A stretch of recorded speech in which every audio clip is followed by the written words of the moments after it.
Auschwitz, also known as Auschwitz-Birkenau, evolved into a network of camps where Jewish people and other perceived enemies of Nazi state were exterminated in gas chambers or used as slave laborers. Many lost their lives at Auschwitz.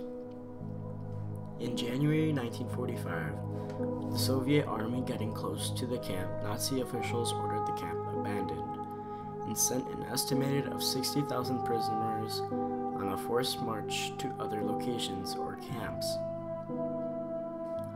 When the Soviets entered Auschwitz, they found thousands of detainees and piles of corpses left behind. But before any of this happened, it all started by World War II. Adolf Hitler, once the Chancellor of Germany from 1933 to 1945, applied a policy that came to be known as the final solution. Hitler was determined not just to isolate Jews in Germany in countries annexed by Nazis, subjecting them to inhumane regulations and random acts of violence. Instead, he became convinced that his Jewish problem would be solved only with the elimination of every Jew in his region, along with artists, educators, gypsies, communists, homosexuals, and mentally and physically handicapped, and others deemed unfit for survival in Nazi Germany at the time.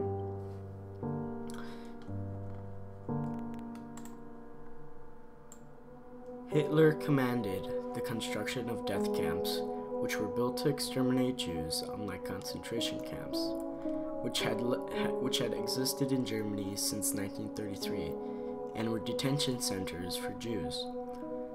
Political prisoners and other enemies of Nazi state, death camps existed for the sole purpose of only killing Jews and other undesirables in what became known as the Holocaust, and eventually acts of genocide later on in the war. Auschwitz was the largest and arguably the most notorious of all Nazi death camps. The camp opened in the spring of 1940. Its first commander was Rudolf Haas, who previously had helped run and had control over the Schausen concentration camp in Oranienburg, Germany, a town in southern Poland located near Krakow, once one of the country's largest cities at the time. As of the camp's construction, nearby factories were taken over by the Nazis, and all of those living in the area were forcibly ejected from their homes, which were bulldozed by the Nazis to make room for Auschwitz. The bathhouses to which many Jews marched were disguised as gas chambers. Once inside, the prisoners were exposed to Zyklon B poison gas.